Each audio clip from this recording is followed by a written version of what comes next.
Émotionnel ou rationnel? En accord ou à l'opposé?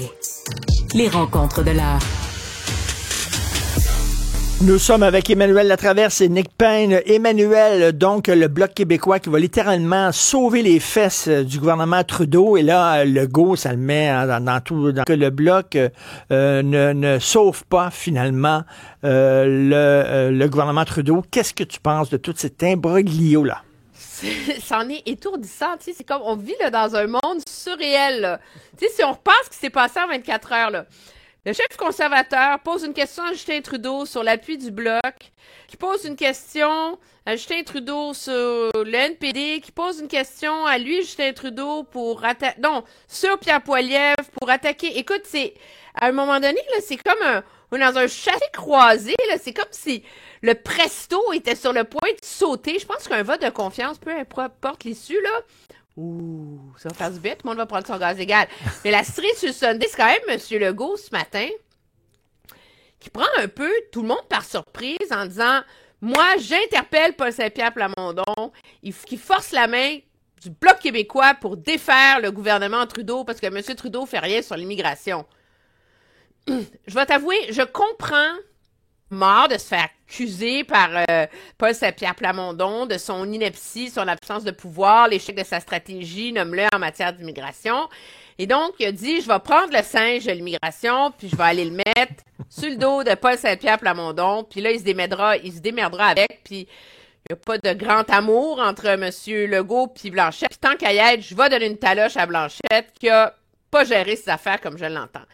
Le problème, c'est que moi, je joue pas aux échecs, là, mais j'ai regardé le jeu de la reine, là. Il y a une chose fondamentale là-dedans. C'est quand tu joues aux échecs, c'est comme quand tu joues au poker, là. Faut que tu planifies 4-5 coups d'avance. Puis le problème de la sortie de M. Legault ce matin, c'est que c'est une stratégie à un coup. Parce que tous les coups d'après viennent dire, c'est tout ce qu'il veut pas, c'est de remettre l'accent sur son impuissance. Paul Saint-Pierre Plamondon a été hyper habile là-dessus. Puis c'est le pouvoir du Bloc québécois, puis ça donne une porte de sortie au Bloc québécois.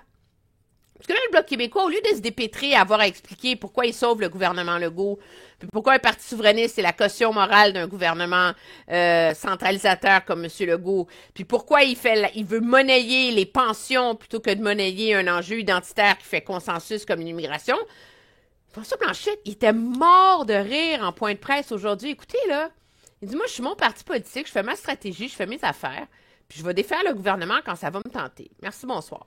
Alors, c'est difficile de voir comment, à terme, tu sais, dans 2, 3, 4 coups, M. Legault va être gagnant de cette sortie-là. C'est comme ça que je le décrirais. Nick, Yves-François Blanchet est un débatteur extraordinaire, là. C'est un très grand orateur. Est-ce que M. Legault vient pas d'y faire une passe directement à sa palette, là? Tellement, là. Ben, en même temps, moi, je suis moins sévère à l'endroit de François Legault et moins dithyrambique qu'à l'endroit d'Yves-François Blanchet. Je pense que Legault s'est montré cohérent en même temps. C'est pas la première fois qu'il nous explique qu'il trouve Justin Trudeau, il lui trouve toutes sortes de défauts, à tel point qu'il laisse bien comprendre qu'il préférerait un gouvernement conservateur, même de Poilievre. Alors, il continue dans la même veine. Ensuite, Yves-François Blanchet, ici, évidemment, fallait qu'il réagisse en étant au-dessus de ses affaires, là. Il fallait qu'il se tape sur les cuisses un peu en disant, oh, voyons donc, monsieur Legault, franchement. Sauf que, tout de même, là, on voit bien que les blocs difficiles de défendre ce qui vient d'être fait. Alors là, mes amis souverainistes m'écrivent et me parlent en me disant, ouais, mais tu sais, de toute façon, quel que soit le gouvernement à Ottawa, c'est toujours mauvais pour le Québec. Le Québec devrait en sortir. Mais alors, qu'est-ce que le Bloc fait à Ottawa au juste? Et les bloquistes répondent à ça. Ben, en attendant, on choisit toujours ce qui est le moins pire pour le Québec. Or, ici, il fallait choisir entre Trudeau et Poilievre, puis on a choisi Trudeau. Alors, François Legault, c'est bien normal qu'il réagisse à ça en disant, voyons les gars, qu'est-ce que vous faites un peu de... Hein? Donnez-vous un peu à l'ouvrage, puis ayez un peu d'audace. Et Emmanuel, le Bloc, c'est un parti souverainiste, un parti qui aime le Québec, qui aime les Québécois, mais laissons les Québécois choisir. Faisons tomber le gouvernement, il va y avoir des élections. Les Québécois choisiront qui ils veulent comme premier ministre du Canada. Ouais, non, c'est clair. Puis c'est pour ça que moi, j'ai un très grand malaise là, à voir monsieur... je pense que c'est là que monsieur Legault glisse. C'est quand il vient se mêler de politique fédérale, tu sais. Comme premier ministre du Québec, gagne tes batailles, négocie tes dossiers. Puis depuis quand un premier ministre d'une province va se mêler de la stratégie d'autres partis politiques, c'est là que c'est un peu... que c'est une pente glissante pour monsieur Legault. Parce que monsieur Legault est quand même un premier ministre fortement impopulaire en ce moment. Il vient de s'attaquer au politicien le plus populaire au Québec en ce moment, c'est pas Saint-Pierre Plamondon. Je dis pas qu'il marche sur l'eau, là, c'est juste une question statistique. Puis il a l'air de s'allier à un politicien qui, lui, est pas populaire. C'est Pierre Poilievre. Tu sais, les Québécois, en ce moment, ils l'aiment pas. Qu'est-ce que tu veux que je te dise? Peut-être qu'ils vont tomber en amour avec pendant la campagne électorale. Justement, mais de la part du Bloc, justement, Emmanuel, de la part du Bloc, là, qu'ils aient confiance au jugement des Québécois, qu'ils ne sauvent pas le gouvernement, et qu'ils laissent tomber. Il va y avoir des élections, et si les Québécois n'aiment pas les conservateurs, ben ils voteront pas conservateurs. Est-ce que c'est au Bloc à protéger les Québécois à tout prix contre le méchant Pierre Poilievre? C'est intéressant. Moi, je pense que là-dedans, monsieur Blanchette, mon Dieu, on s'y mêle, sont tous partis en vrille en même temps. On croirait gang d'adolescentes dans une cour là d'école. Mon Dieu! mais quel sisme! Non, mais c'est parce que j'ai une fille ado hier. C'est juste, ça vient, c'est mon référent personnel. C'était genré, ce propos. Oui, mais je l'assume. Je suis mère et mère d'une fille. Fait que moi, j'ai le droit. Vous, les garçons, vous n'avez pas le droit. Alors, qu'est-ce que je disais? Les filles dans la cour d'école. Les filles étant Legault, Blanchet et PSPP. Ce qu'il y a de particulier de la part de M. Blanchet, puis là où moi, je pense qu'il y a une vulnérabilité pour lui, cependant, c'est que les Québécois aiment pas Pierre Poilievre en ce moment. OK? Très bien. Mais on ne sait pas ce qui va passer en campagne électorale. Est-ce que Pierre Poilievre va faire une campagne surréelle où les gens vont tomber en amour avec lui, sa femme, sa petite fille avec les petits cheveux bouclés puis le bébé? Peut-être. Et à ce moment-là, le problème, c'est que il y a une vulnérabilité à vie autour de ça, monsieur Blanchette, c'est d'avoir choisi de sauver le gouvernement Trudeau sur un enjeu de politique publique progressiste. Tu sais, les pensions, c'est assez universel, là, on s'entend, là. Il y a personne qui est en faveur de discret gain pour le Québec. Ce que M. Blanchette va aller chercher, c'est un gain pour les aînés. Et c'est là le problème pour M. Blanchette. Oui, mais d'ailleurs, Blanchette fait valoir que ça toucherait aussi 400 000 Canadiens, je ne sais plus combien. Il en a parlé de ça. 1 million, pardon. Ce qui est derrière... Ce qui est aussi à travers ce qu'on voit dans toute cette affaire-là, c'est la porosité, la contamination, la confusion qu'il y a entre, pour le Bloc québécois, les intérêts du Québec, Ottawa, et l'intérêt de la famille politique de centre-gauche, qui est cher au cœur des bloquistes, mais peut-être, là, par François Blanchet, c'est de choisir celui qui est, malgré tout, idéologiquement un peu plus près de lui. Oui, puis Nick, quand François Blanchet dit les libéraux et les conservateurs, c'est 4,30 sous pour une pièce. Est-ce que tu es d'accord à ça? Puis de toute façon, on connaît... Comme indépendantiste, oui. On connaît le gouvernement libéral de Trudeau. Puis c'était un très mauvais gouvernement pour le Québec. Là. Pourquoi on ne donne pas la chance aux coureurs, aux conservateurs, puis on verra? Bien sûr, on peut. Moi, je pense qu'on peut présumer que dans des dossiers comme, par exemple, l'immigration, ce serait un petit peu moins pire avec Poilievre, puisque lui promet, il ne remet pas en cause le dogme avec un grand D immigrationniste, mais il promet qu'on va bâtir assez pour accueillir tout ce monde. Ce qui revient un peu à dire qu'on va accueillir moins de monde parce qu'on bâtira jamais assez. Bon. Puis, sur d'autres questions, comment ça sera un gouvernement moins woke, probablement. Peut-être pas beaucoup moins, mais un peu moins.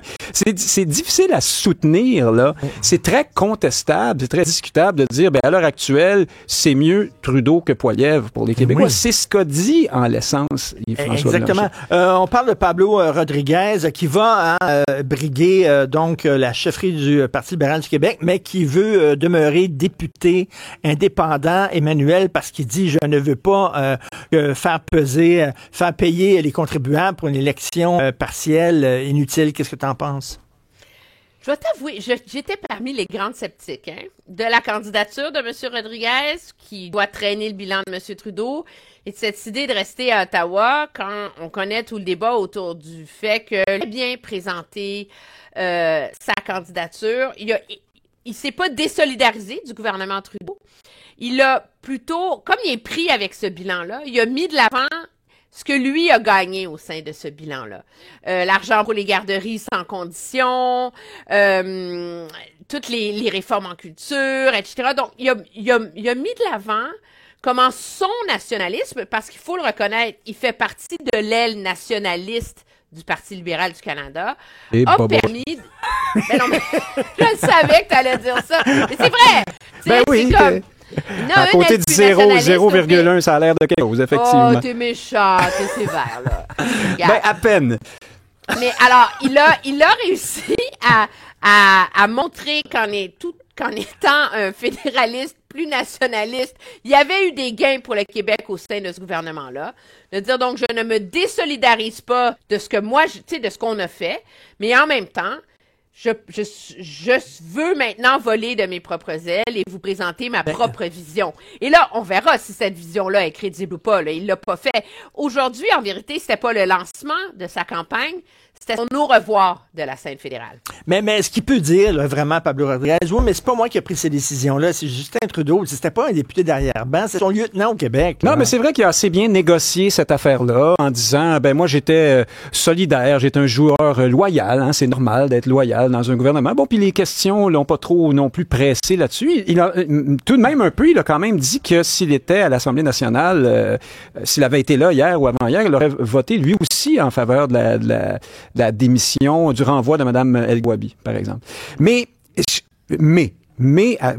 mais s'applique à tout ce que vient de dire Emmanuel. Il fallait le voir quand même arriver par le pont machin truc en traversée d'Ottawa vers Québec. Tu sais, les libéraux du Québec, là, tu sais, on a le Bloc qui défend les intérêts du Québec à Ottawa. Les libéraux du Québec, eux, veulent défendre les intérêts d'Ottawa au Québec. Et là, Pablo Rodriguez s'en vient, c'est l'émissaire d'Ottawa. Il traverse la rivière pour venir nous porter la bonne nouvelle. Et là, il a dit des choses. Non, mais attends une minute, là. Il a fait son point de presse devant la statue du Rocket. Ah, ben, c'est vrai. Oui, c'est vrai. Non, mais écoute, ah, ben, ça change tout. Ça change absolument tout. Oui, c'est clair. Mais je vais continuer pareil, juste au cas où je dirais quelque chose qui a un peu de bon sens. Alors, il arrive puis il commence en disant ça. Le Canada sans le Québec est complètement dénaturé. Lui, il s'en fait pas pour le Québec, il s'en fait pour le Canada. Si le Québec s'en va, ça va être terrible pour le Canada. Donc, il faut absolument garder le Québec là-dedans. Puis, il continue en disant, il faut se battre pour la place du Québec dans le Canada. Alors, c'est comme si c'était un privilège pour le Québec d'être à l'intérieur du Canada. Il fallait qu'on fasse des concessions, des pieds et des mains pour y rester. Et puis, tout continuait un peu dans le même sens. Ça va être un vrai capitaine Canada, comme le veulent les libéraux du Québec. Alors, c'est une bonne candidature pour eux. Mais Emmanuel, tu trouves pas que les gens en ont un petit peu soupé des professionnels de la politique? Tu sais, des gens comme Denis Coderre, là, on va s'asseyer à la mairie de Montréal, là, ça marche pas, attends une minute, tiens, il y a une place de libre au Parti libéral, on va s'asseyer là. Puis tu sais, qui font toute leur carrière en politique. Puis là, on a l'impression que M. Rodriguez a vu le Titanic libéral couler, puis qu'il est sauté dans le canot de sauvetage. Le Titanic libéral. Confession. Qu'est-ce que t'en penses? Ben, c'est sûr, mais tu sais, les noms professionnels, ça donne dans le... Je pense que c'est... Moi, j'ai de la misère avec le fait de changer de palier de gouvernement, aller se magasiner des jobs, tu sais. Oui. Là, tu vas voir, là, dans les prochaines semaines, là, il y a déjà plusieurs députés libéraux à Ottawa qui s'en vont soudainement briguer des mairies. On a la rumeur à l'effet que Marc-Claude Bibeau voudrait aller à la mairie de... Le Parti libéral est un peu à une croisée des chemins où faut qu'il se réinvente, qu'il redéfinisse son ADN, quoi qu'en dise André Pratt avec les efforts louables qu'il a menés pour essayer d'éclaircir le sujet. Et il y a un vrai débat interne au sein de ce parti-là, à savoir c'est quoi le PLQ en 2024. Puis, M. Rodriguez, il a toujours oscillé entre les deux camps, tu sais. Il a été au PLQ dans sa jeunesse, après ça, il est allé au PLC, il a été président de l'aile québécoise du PLC. Alors, tu sais... Je suis pas prête à lancer la pierre à ce chapitre. Mais j'aime bien ton expression magasiner. Tu sais, Jean Charest, quand il a dit, bon, ben là, j'ai mis un X sur le Québec, tu sais, je vais m'essayer au Parti conservateur. Tu sais, à un moment donné... Mais il faut qu'il y ait une cohérence dans la démarche. Là, faut qu'on sente un temps, que ce soit des professionnels. Après, ce qui me pose un peu plus problème, c'est ceux qui ont jamais fait autre chose. Gabriel Nadeau-Dubois. Mais par exemple, oui, il y en a plusieurs autres. Puis bon, peut-être que ça leur ferait du bien un petit bain là, dans la vie des gens qui travaillent à faire autre chose que de la politique. Mais je dis pas qu'ils sont paresseux, puis qu'ils travaillent pas, puis qu'ils connaissent rien. Ils connaissent le domaine de la politique. Alors, d'emblée, je suis pas contre ça. Puis pour réagir à ce que disait Emmanuel, moi, je pense pas que majoritairement, les libéraux du Québec veulent se réinventer et se redéfinir. Ils veulent rester ce qu'ils sont, c'est-à-dire plus que jamais, je pense, le parti du maintien inconditionnel du Québec dans le Canada et du strict minimum de démarche en faveur de la langue ou de l'identité ou de la protection du nationalisme et tout ça. Quand je dis strict le minimum, c'est pour dire rien du tout. Hein? Lorsque Rodriguez, tout à l'heure, a été interrogé sur l'immigration, ben, il a concédé qu'il fallait tenir compte de la capacité d'absorption du Québec, mais il a fait comme si l'enjeu linguistique et identitaire n'existait pas. Il a parlé du logement puis de l'éducation. Hein? Alors, encore une fois, je pense pas, moi, que les libéraux veulent changer. Ils veulent trouver quelqu'un qui va leur permettre de mieux convaincre les Québécois qui ont raison. Est-ce que, Emmanuel, selon toi, en terminant, ça va être une fausse course, c'est-à-dire que finalement, il va être couronné, mais au terme d'une course qui va être un peu illusoire, là? Non, je pense pas. Je pense que, au contraire, Charles Millard est en train de bâtir une organisation, de se faire connaître, etc. Faut pas oublier, là, c'est pas monsieur, madame, tout le monde qui vote, là, c'est les membres du Parti libéral. Donc, une course à la direction, c'est jamais une fausse course. Ça dépend. Si tu as des bons joueurs qui sont bien organisés, ça devient une vraie course parce que c'est à qui vend le plus de cartes de membres, là. Moi, je m'ennuie de Balarama Holness. Balarama Holness. Non, mais c'est parce que objectivement, on a entretenu collectivement l'illusion qu'il y avait une course à la direction du Parti conservateur du Canada il y a 2 ans. Mais en vérité, c'était une fausse course. Pierre Poilievre a trucidé tous ses adversaires d'un coup. Alors, c'est ça aussi une course. Moi, je pense que c'est une vraie course. Il va aussi falloir voir si Carl Blackburn, le président du Conseil du patronat, qui s'est retiré et qui a renoncé pour des raisons tentées, va pas finir par sauter. Dans quel cas, ça va être une vraie course. Puis je pense que ça ne peut que faire du bien au Parti libéral à un moment donné. Merci à vous deux. C'est un excellent débat. Merci. Bonne journée. Salut. Au revoir.